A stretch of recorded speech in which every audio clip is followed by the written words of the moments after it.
अस्सलामु अलैकुम वरहमतुल्लाहि वबरकातुहू। आपका मेरे चैनल कुर्तुबा में दोबारा इस्तकबाल है। जैसे कि पिछले वीडियो लेक्चर में हमने देखा कि मुतनासिबत का बुनियादी मसला क्या है और मुतनासिबत के बुनियादी मसले का इतलाक यानी application of basic proportionality theorem, ये चीज़ें हमने सीखी है। चलिए इससे पहले कि हम आगे की चीज़ें सीखें, पहले हम एक रिवीजन कर लेते हैं। हमने क्या सीखा कि अगर किसी मसलस में ज़िले के मुतवाज़ी खत खींचा जाए तो बाकी दो ज़िलों को तनासुब में तकसीम करता है और ये कहलाता है मुतनासिबत का बुनियादी मसला। इसी का अक्स क्या है कि अगर किसी मसलस में कोई खत दो ज़िलों को तनासुब में तकसीम करता है यानी वो तीसरे ज़िले के मुतवाज़ी है। मुतनासिबत के बुनियादी मसले का इस्तेमाल करके जो पहला इतलाक है, जो पहला मसला हमने सीखा वो ये है मसलस के ज़ाविये के नासिफ का मसला। मसलस के ज़ाविये के नासिफ में हमने क्या सीखे कि अगर मसलस के किसी ज़ाविये का नासिफ खींचा जाए तब वो मुकाबिल के ज़िले को बाकी दो ज़िलों की निस्बत में तकसीम करता है। इसे कहते हैं एंगल बाइसेक्टर थ्योरम। और आखिरी चीज़ हमने पढ़ी है मुतवाज़ी खतूत के क़तात का मसला या खुसूसियत। ये तीन चीज़ें हमने पिछले वीडियो में देखा था। चलिए इसके ऊपर हम हल करते हैं हमारी मश्क नंबर 1.2 का पहला सवाल। इससे पहले कि हम मश्क नंबर 1.2 का पहला सवाल हल करें, मैं आपको कुछ रिवाइज कराना चाहता हूँ। जैसे कि यहाँ पर देखिए, यहाँ पर मैंने एक मसलस बना के रखा हूँ। मिसाल के तौर पे मान लीजिए कि ये मसलस ABC है जिसमें ज़ाविया BAC जो आपको दिखाई दे रहा है, मैंने उसका नासिफ खींच रखा हूँ। नासिफ यानी ऐसी शुआ जो उस ज़ाविये को दो मसावी हिस्सों में या दो मसावी ज़ावियों में तकसीम कर दे।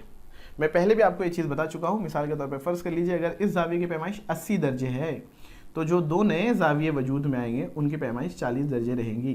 ठीक है, ये ज़ाविया भी 40 दर्जे का और ये ज़ाविया भी 40 दर्जे का। अब फ़र्ज़ कर लीजिए कि इस शुआ ने मुकाबिल का जो ज़िला है BC, उस ज़िले BC को नुक्ता P पर कता किया। कहाँ कता किया? P पर। यानी AP जो है वो ज़ाविया BAC की नासिफ शुआ है।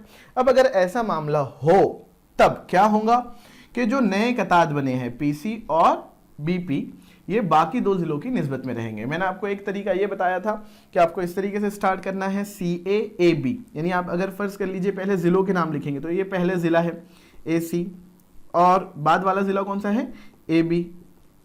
अब जब आप कतात लिखेंगे तो जो पॉइंट से आपने स्टार्ट किए थे उसी पॉइंट से इधर स्टार्ट करना है, यानी CP और BP। इस तरीके से यह है मसलस के ज़ाविये के नासिफ का मसला या उसकी खुसूसियत। यहाँ पर आप इसको ऐसे भी याद रख सकते हैं कि आप जब ज़िला AC लिख रहे हैं तो उससे मुत्तसिला जो कता है, उससे मुत्तसिला जो सेगमेंट है CP, तो पहले आप वो CP लिखेंगे, मतलब AC के सामने CP, इस ज़िले के साथ ये वाला कता और इस ज़िले के साथ ये वाला कता, है ना? समझ रहे आप? इस तरीके से आपको कॉम्बिनेशन में लिखना है। तो AC के सामने CP और AB के सामने उससे लगा हुआ जो उसके रास के साथ जो है वो BP, तो उन्हें आमने सामने लिखना है। ये हमारे ज़ाविये के नासिफ की मसला। ठीक है, अब ये ज़ाविये के नासिफ के मसले का इस्तेमाल करें, हमें पहला सवाल हल करना है। अगर आप लोग अपनी किताब के सफ़ा नंबर 13 पर देखेंगे तो पहला सवाल ये है, ज़ैल में कुछ मसलस और कतात की लंबाइयाँ दी हुई है, इनकी मदद से बताइए कि किस शक्ल में ज़ाविया QPR की नासिफ शुआ PM है। यानी हमें चेक करना है। आप देख सकते हैं कि तीनों के तीनों सवालात में जो मसलस को नाम दिए गए हैं वो PQR ही दिया गया है और तीनों के तीनों मसलस में ज़ाविया QPR जो ज़ाविया QPR है उसकी नासिफ शुआ PM खींची गई है, जैसे कि आप देख सकते हैं। अब हमें चेक करना है कि किस शक्ल में वो शुआ नासिफ है और किस शक्ल में वो शुआ नासिफ नहीं है। जैसे हमने ये सीखा है कि अगर किसी मसलस में ज़ाविये का नासिफ खींचा जाए तो वो मुकाबिल के ज़िले को बाकी दो ज़िलों की निस्बत में तकसीम करता है। अब हमें इस मामले में उसका अक्स इस्तेमाल करना है, क्योंकि यहां अगर आप देखेंगे तो लंबाइयां हमें ऑलरेडी दी गई है और उसके ज़रिए से हमें निस्बतें निकालनी है। अगर निस्बतें मसावी आ जाती है मतलब वो नासिफ है और अगर निस्बतें मसावी नहीं आती है मतलब वो नासिफ नहीं है। यानी हम यहां पर इस्तेमाल करेंगे मसलस के ज़ाविये के नासिफ के मसले की खुसूसियत का अक्स या मसले का अक्स हम यहां पर इस्तेमाल करने वाले हैं। मैं बार बार खुसूसियत इसलिए बोल दे रहा हूं क्योंकि पिछले सिलेबस में ये खुसूसियत थी, आपके नए सिलेबस में से मसला कहा गया है। ठीक है, तो चलिए इसका हल हम सबसे पहले क्या करेंगे। यहां आप देख सकते हैं कि हमें अलग अलग कतात की और ज़िलों की लंबाइयां दी है, तो हम इन कतात की और ज़िलों की लंबाइयां यहां पर लिख लेंगे।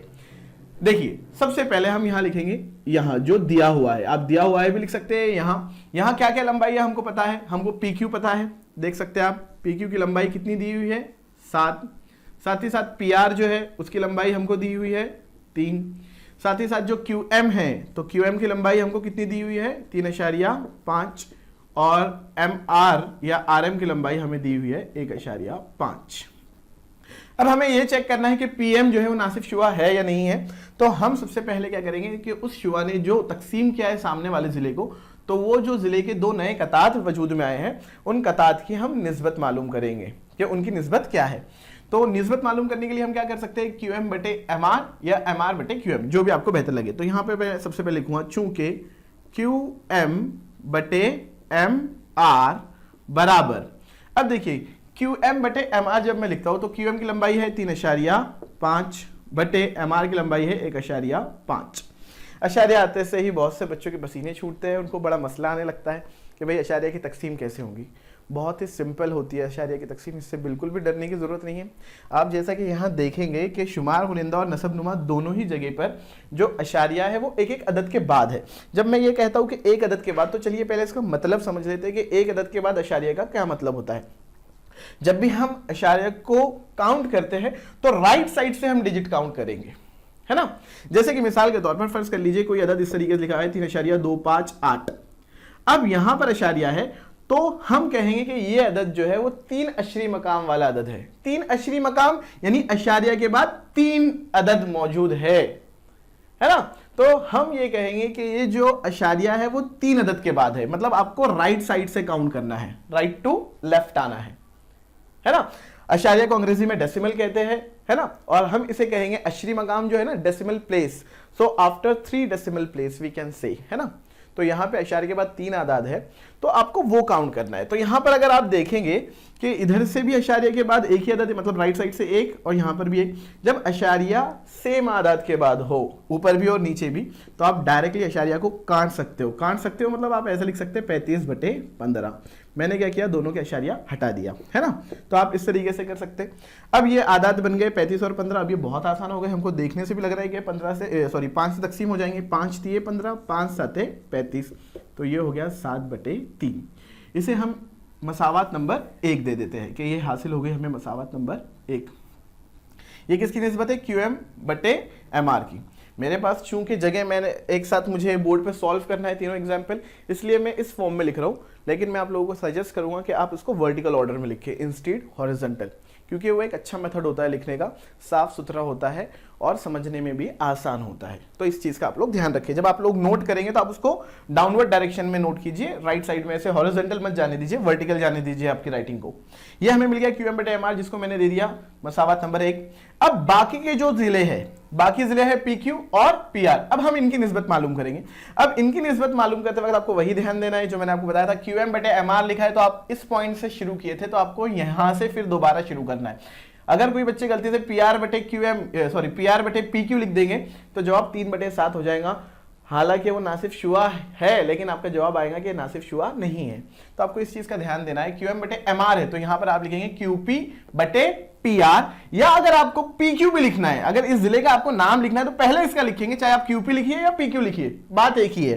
तो हम लिखेंगे चूंकि PQ बटे PR बराबर, PQ की लंबाई कितनी है 7 बटे PR कितना है 3। तो आप यहां देख सकते हैं कि मसावत 2 हमें हासिल हुई है और ये निस्बत बिल्कुल बराबर है। अब हम यहां लिखेंगे जाविये के नासिफ के मसले का अक्स की रूह से या अक्स से या की बिना पर। तो हम यहां लिखेंगे जाविये के मसल्लस के जाविये का नासिफ, है ना, मसल्लस के जाविये के नासिफ के मसले के अक्स से, है ना। अक्स से हमें क्या बात मिल रही है, अक्स से हमें यह बात मिल रही है कि ये दोनों निस्बतें बराबर है। तो हम लिखेंगे QM बटे MR बराबर है PQ बटे PR। ये कहां से लिखा आपने, ये लिखने के लिए हमने इस्तेमाल किए मसावत नंबर 1 और 2। तो आपको याद से जवाज लिखना है, जवाज बहुत ही इंपॉर्टेंट होते हैं। तो मैंने लिख दिया यहां मसावत 1 और 2 से, ठीक है। कि ये जो मैंने लिखा हूं कि QM बटे MR और PQ बटे PR बराबर है, ये कहां लिखा, मसावत 1 और 2 में। और क्यों? क्योंकि दोनों का जवाब 7/3 और 7/3 है। तो अगर ये जवाब मसावी है तो ये इनकी निस्बतें भी मसावी रहेंगी। और अगर ये निस्बतें मसावी है तो मसलस के जाविये के नासिफ के मसले के अक्स से हमें क्या मिलता है? हमें ये मिलती है जवाब कि PM शुआ जो है वो जाविया QPR की नासिफ शुआ है। तो हम लास्ट में आंसर लिखेंगे, इसलिए शुआ PM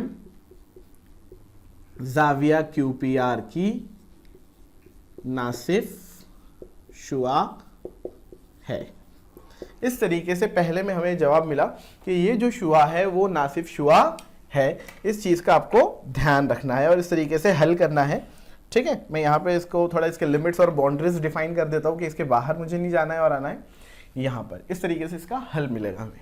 ठीक है, चलिए अब आते हैं सेकंड क्वेश्चन पर। अभी आपने लास्ट में एक साथ पूरे क्वेश्चंस नोट कर लेना, पहले मैं आपको हल करवा देता हूं। दूसरे सवाल में भी हमको लंबाइयां दी हुई है और हमें चेक करना है कि ये नासिफ शुआ है या नहीं है। हम दोबारा यहां पर वैसे ही करेंगे, हल में आप वैसे ही यहां लिखेंगे कि आपको जो दिया हुआ है तो आप लिखेंगे यहां, है ना, क्या दिया हुआ है हमें। सबसे पहले हम चलिए लिख लेते हैं RM और QM। एक ऐसा डिफाइन कर लेना कि भाई हम पहले नाम लिखेंगे रास का और फिर उस नुक्ते तकाते का नाम लिखेंगे। तो RM बराबर 6 है और QM बराबर 8 आपको दिया है। साथ ही साथ आपको क्या दिया है, PR बराबर 7 और PQ बराबर 10। जब भी ज्योमेट्री में आप रासों के नाम या नुकात के नाम लिखते हैं तो कोशिश कीजिए कि जो अल्फाबेटिकल ऑर्डर है A to Z उस ऑर्डर में लिखने की कोशिश करें। जैसे मैं इसको RP भी लिख सकता हूं, बट ज्यादा बेटर यह है कि PR, क्योंकि अल्फाबेट्स के अंदर पहले P आता है और बाद में R आता है। तो इस चीज का आपको ध्यान देना है। जैसे यहाँ पर मैं QP भी लिख सकता था लेकिन मैंने PQ लिखा, क्योंकि जो अल्फाबेटिकल ऑर्डर है अंग्रेजी के उसको फॉलो किया जाए तो बेहतर है। लेकिन कई मामलात में ऐसे होता है कि साबित करने या सवाल का जवाब सिस्टमेटिक लाने में आप ऑर्डर चेंज कर सकते हैं, बट फर्स्ट प्रेफरेंस रहेगा ऑर्डर को। ठीक है, तो यहां पर हमने इस तरीके से लिखे। अब चलिए इनकी हम निस्बतें मालूम करते हैं। चलिए सबसे पहले हम कतात जो हासिल हुए, इस शुआ ने कता किया इस जिले को, जिला QR को, और जिला QR को कता करने की वजह से RM और QM ये हमको इस तरीके से हासिल हुए हैं। तो अब हम वहां पर उनके मालूम करेंगे निस्बत। अब बच्चे बोलेंगे सर आपने अभी ऑर्डर का बोले और RM तो पहले आता है R बाद में। जैसे मैंने आपको बताया कि हमने ये फिक्स किया था कि हम पहले रास का नाम लेंगे और फिर नुक्ते तकाते, तो यहाँ RM लिया तो इसलिए मैंने यहाँ लिया QM। अब RM और QM हमें हासिल हुए, पहले उनकी निस्बत हम निकाल लेते हैं। चूंकि RM बटे QM बराबर, RM कितना है 6 और QM कितना है 8, 2 से तकसीम पजीर है, 2 तिया 6, 2 चौक 8, यानी इसका जवाब मिल गया 3/4। ये हो गए हमारे मसावत नंबर 1। अब इसी तरीके से हम मालूम करेंगे PR और PQ की निस्बत, है ना। तो RM, तो R से मैंने शुरुआत की इसलिए मैं पहले PR जिला ले रहा हूं, उसके मुत्तसिल जो जिला है उसके करीब वाला। तो ये हो जाएगा PR बटे PQ। तो PR कितना है 7/10। क्या यह तकसीम पजीर है? नहीं, किसी भी तरह तकसीम पजीर नहीं है, मुकम्मल तकसीम पजीर नहीं है, मतलब ये बात कर रहे हैं हम। अब ये आपको दोनों निस्बतें हासिल हुई, दिखने में आप देख सकते हैं कि दोनों एक दूसरे के मसावी नहीं है। तो हम यहां पर लिखेंगे मसावात 1 और 2 से। मसावत 1 और 2 से हम क्या लिख सकते हैं, 3/4 बराबर नहीं है 7/10 के।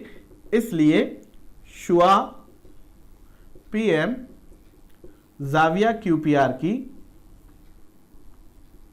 नासिफ शुआ नहीं है। ठीक है, इस तरीके से आपको लिखना है। ये हो गया आपके दूसरे सवाल का जवाब। अब आ जाइए हमारे तीसरे सवाल पर। तीसरे सवाल को भी हमें हल करना है सिस्टमेटिक तरीके से, वैसे ही करेंगे। चलिए आप भी अपने दिमाग में कोशिश कीजिए कि अब मैं क्या करने वाला हूँ, किस तरीके से हल करूंगा। जी, सबसे पहले मैं दिया हुआ है जो है उसे यहाँ करके लिखूंगा। यहाँ पर दोबारा वहीं पर RM कतात की मैं लंबाइयाँ लिख लेता हूँ जो पहले मुझे हासिल हुए काते से। तो RM और QM, RM की लंबाई 4 है, QM की लंबाई 3.6, आपका फेवरेट अदद आ गया इशारिया वाला। और उसके बाद PR है जिसकी लंबाई 10 है और PQ है जिसकी लंबाई 9 है। अब यहाँ पर हम चलिए पहले इसकी निस्बत मालूम करते हैं। तो हम लिखेंगे चूंकि RM बटे QM, है ना, आप चाहे तो कतात की मालूम कीजिए पहले या जिलों की मालूम कीजिए, आपकी अपनी मर्जी होती है। तो RM बटे QM, तो RM कितना है 4 बटे QM कितना है 3.6। अब कैसे हल करेंगे, बहुत आसान है, मैंने आपको बताया अशरी मकाम देखना। सर ऊपर अशारिया ही नहीं है तो अशरी मकाम क्या देखेंगे? तो बेटा बिल्कुल आपको इजाज़त है कि अशारिया लगाइए, फिर आपको बिल्कुल एक परवाना मिल जाता है, पासपोर्ट जिसे कह सकते हैं हम, परमिशन, कि आपको अब जितने सीफर इस्तेमाल करना है अशारिया के बाद करते जाइए। तो मैंने क्या किया, 4 के आगे अशारिया लगाया और एक सीफर लगाया। सीफर लगाने से उसकी कीमत में किसी तरह का फर्क नहीं होगा, लेकिन मुझे क्या हो गया, मुझे मिल गया कि राइट साइड से एक डिजिट के बाद और यहाँ पर भी, सॉरी हाँ, दोनों जगह एक एक अदद के बाद अशारिया मिल गया। अब मैं सीधे क्या करूँगा, अशारिया हटा दूंगा मन ही मन में, है ना, यानी वो हो गया इस तरीके से। अब ये 40/36 हो गया, अब तो ये बहुत आसान है हल करना। बिल्कुल, कैसे करेंगे आप, 4 दाहे 40, 4 नाम 36, तो हमें यहाँ पर RM/QM क्या हासिल हो गया, 10/9। बहुत से बच्चों को जवाब दिखने लग गया होगा, जी हाँ 10/9 मिल गया हमें, है ना। अब PR और PQ की निस्बत निकाल लेते हैं, PR/PQ बराबर, PR कितना है 10/9, यह है मसावत 2। इस तरीके से अब आप समझ चुके हैं कि दोनों निस्बतें मसावी है, मतलब इस सवाल में PM शुआ जाविया QPR की नासिफ शुआ है। इस तरीके से आपको ये सवालात हल करने हैं। ये इनकम्प्लीट जवाब है, आपको इसे मुकम्मल करना है। मैं आपसे रिक्वेस्ट करूंगा जिन बच्चों के सवालात के जवाब समझे हैं वो कमेंट में यस करें, और अगर किसी तरह का डाउट हो तो वो डाउट भी आप कमेंट में पूछ सकते हैं, इसे आप नोट कर लीजिए।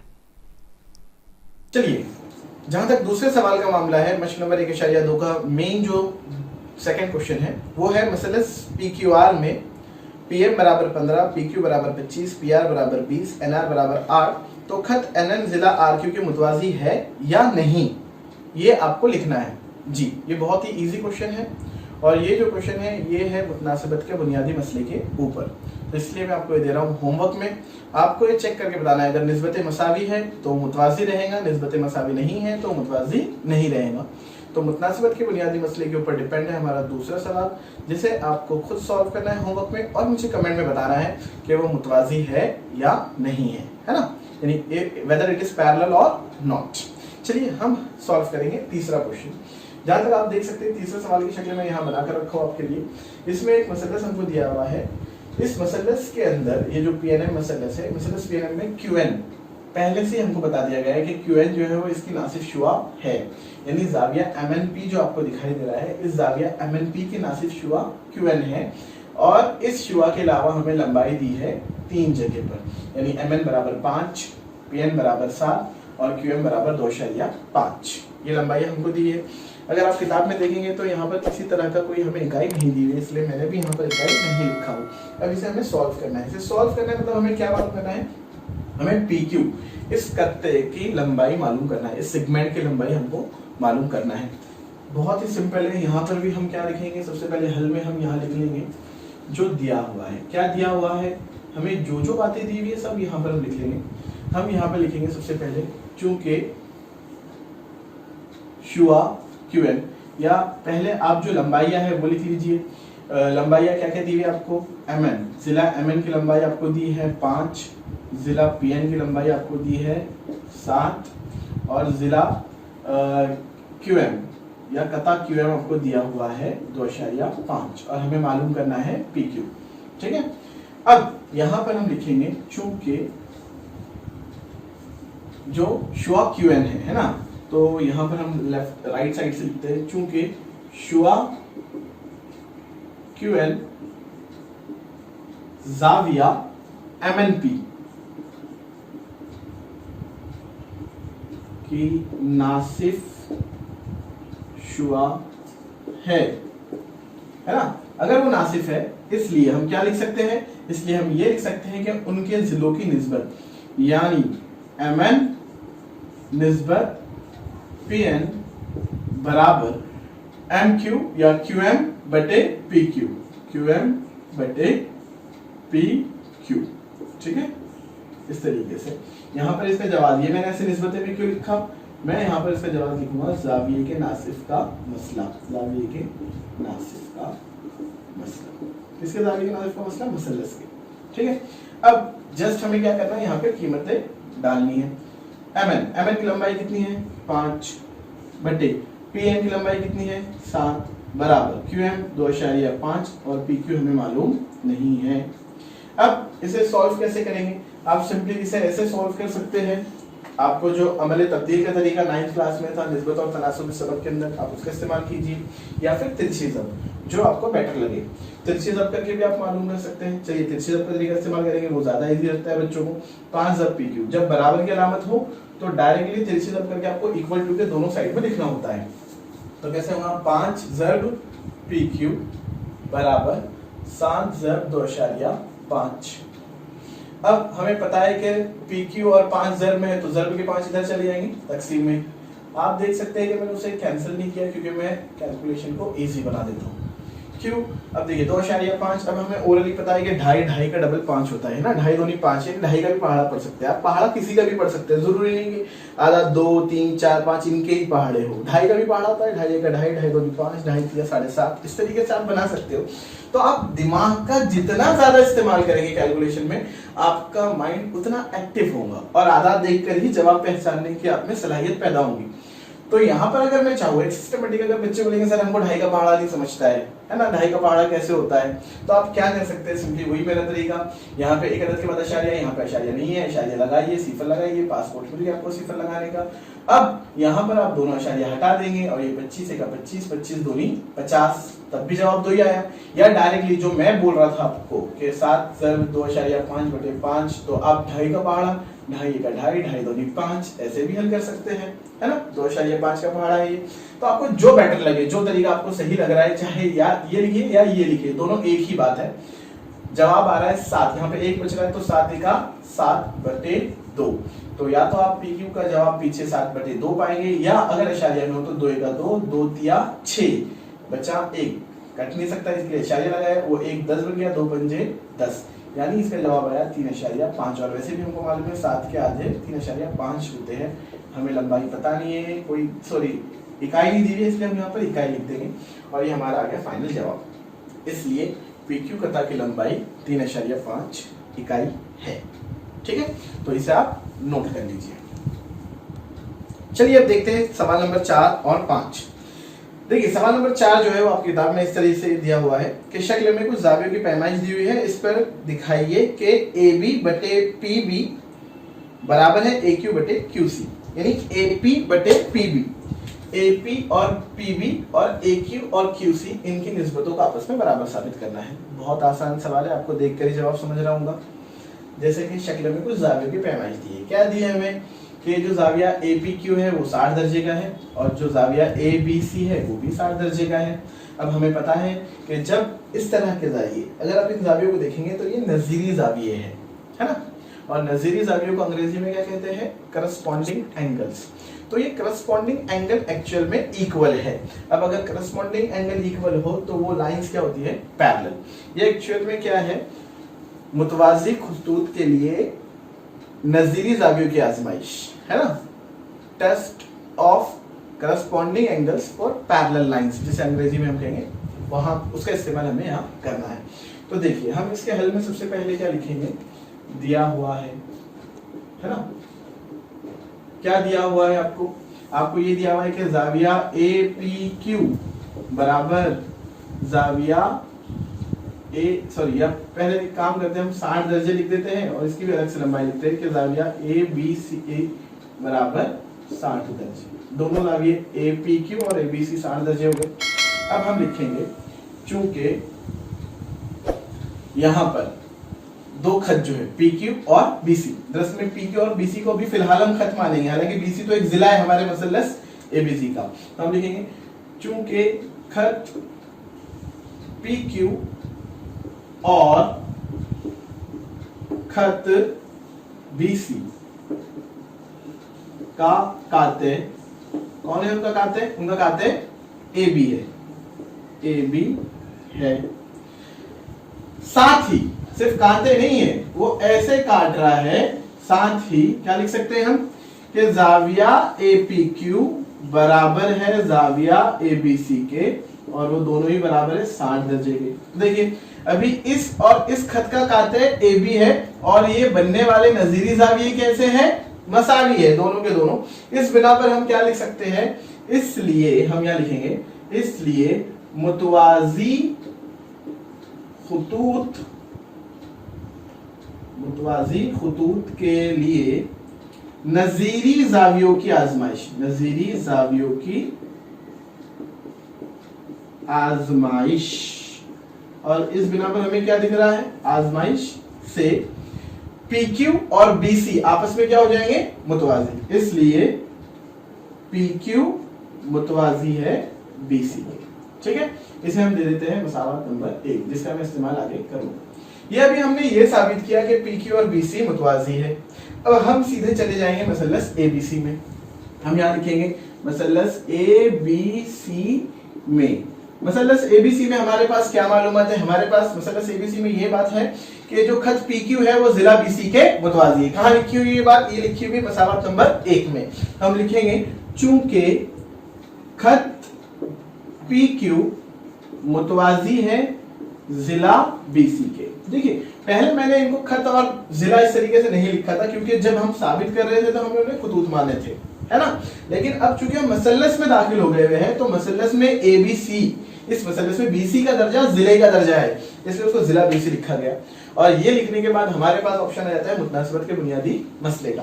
तो अगर किसी मसलस में किसी जिले के मुतवाजी कोई खत खींचा जाए तो वो खत बाकी दो जिलों को तनासुब में तकसीम करता है। तो बाकी दो जिले कौन है, AB और AC, तो उनके जो कतार बने AP और PB और AQ और QC, ये क्या रहेंगे, तनासुब में, इसलिए AP बटे PB बराबर रहेगा AQ बटे QC।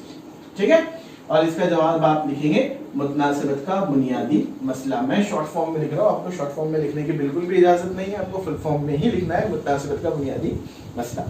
लिहाजा ये साबित हुआ कि AP बटे PB बराबर है AQ बटे QC के। बहुत ही आसान सवाल था, उम्मीद करता हूं आप सबको समझा होगा।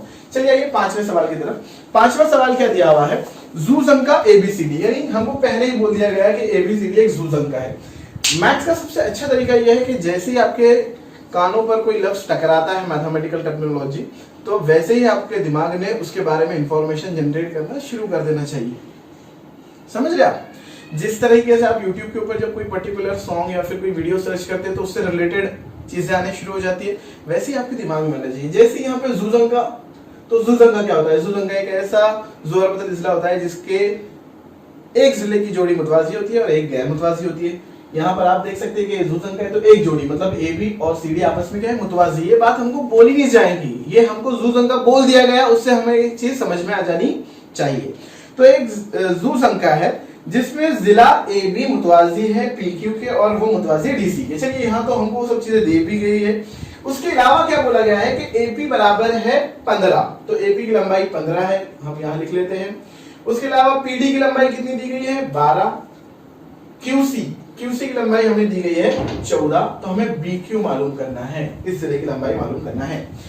अगर आप इसे गौर से देखेंगे, अगर फर्ज कर लीजिए थोड़ी देर के लिए मैं वो शक्ल बनाऊं, एक शक्ल जो हमने सीखी है खुसूसियत के नाम पर, कि अगर हमारे पास तीन इस तरीके से मुतवाजी जिले हो, है ना, फर्ज कर लीजिए मैंने 3 मुतवाजी जिले बनाए और उसका मैं कांते खींच रहा हूँ, ये मैंने कांते खींचा उनके इस तरीके से, और ये कांते खींचने के बाद अगर मैं ये तमाम एक्स्ट्रा चीजें यहाँ से मिटा दूं तो आप देखेंगे कि ये वही शक्ल बन जाएगी जो हमें सवाल में दी गई है। देख सकते हैं। तो आप जरा याद कीजिए कि हमने क्या पढ़ा था कि अगर 3 मुतवाजी खत हो और उनको 2 खुतूत कता करे तब बनने वाले कतात तनासुब में होते हैं, बराबर। तो एक्चुअल में ये जूजंगा बोल के हमें कंफ्यूज करने की कोशिश की जाती है, but don't be confuse because you are with Muzammil sir, है ना। तो यहां पर आपको क्या करना है, सिंपली हमें इनका इस्तेमाल करना है, इसका हमारी खुसूसियत का। तो हम यहाँ क्या लिखेंगे, हल के अंदर हम सबसे पहले लिखेंगे जो हमें दिया हुआ है, चूंकि AB मुतवाजी है PQ के और वो मुतवाजी है DC के, ठीक है। फिर हमने पढ़ा है, हमने क्या पढ़ा है, चूंकि, या आप इसको एक काम कीजिए, इसको बजाय चूंकि के दिया हुआ है लिख लीजिए, ये हमें दिया हुआ है भाई, और हल में हम लिखेंगे चूंकि, क्या लिख सकते हैं हम कि अगर कोई 3 जिले मुतवाजी हो, है ना, और उनके कांते खींचे जाए तो हम लिखेंगे 3 मुतवाजी खुतूत के कांते से बनने वाले कतार सेगमेंट्स तनासुब में होते हैं। कैसे होते हैं? तनासुब में, तनासुब में होते हैं। इस चीज का हम इस्तेमाल करेंगे। तो आप देख सकते हैं कि तीनों खत मुतवाजी है ना, और AD और BC दरअसल में उनकी क्या है? काते हैं। तो इस बिना पर हम क्या लिख सकते हैं? AP बटे PD बराबर रहेगा BQ बटे QC। अब इनकी हमें कीमतें रखना है। AP की कीमत कितनी है? 15। PD की कीमत कितनी है? 12। BQ पता नहीं है, और QC 14। ठीक है, आपको ध्यान देना है कि बराबर आप जब ऊपर से नीचे की तरफ आए AP PD, तो इधर भी BQ QC लिखना है। अगर स्टूडेंट QC बटे BQ लिख देंगे तो जवाब गलत आएगा। इस चीज का आपको ध्यान देना है। ये हम देख सकते हैं कि ये तकसीम पजीर है, तो हम तकसीम कर लेंगे। कैसे? 3 से 3 चौक 12, 3 पंजे 15। तो यहाँ पर क्या बच जा रहा है? आपको नीचे लिखना है, मेरे पास जगह नहीं है इसलिए मैं साइड में लिख रहा हूँ। 5 बटे 4, और यहाँ पे 14 तकसीम में, इधर आया तो सर्व में, है ना, और इधर क्या रह जा रहा है? BQ। यानी क्या होगा? यहाँ पे देखिए 2 तकसीम पर 2 दूनी 4, 2 साते 14। अब इनका ज़र कर लीजिए, 7 पंजे 35। तो BQ बराबर 35 बटे 2। चाहे तो आप ये जवाब दीजिए, या अगर आपको चाहिए शायद में, तो वो इस तरीके से होगा 2 × 2। हमें पता है कि 17 के 35 के आधे 17 होते हैं, 17.5। ठीक है, इस तरीके से BQ की लंबाई हमें मिल गई 17.5। उम्मीद करता हूँ आपको ये सवाल समझे होंगे। आज की इस वीडियो में इतने ही सवाल। इंशाल्लाह आगे के सवाल हम अगले वीडियो में देखेंगे, लेकिन होमवर्क जरूर कीजिए और मुझे कमेंट में उसका जवाब जरूर बताइए। तब तक के लिए अल्लाह हाफिज।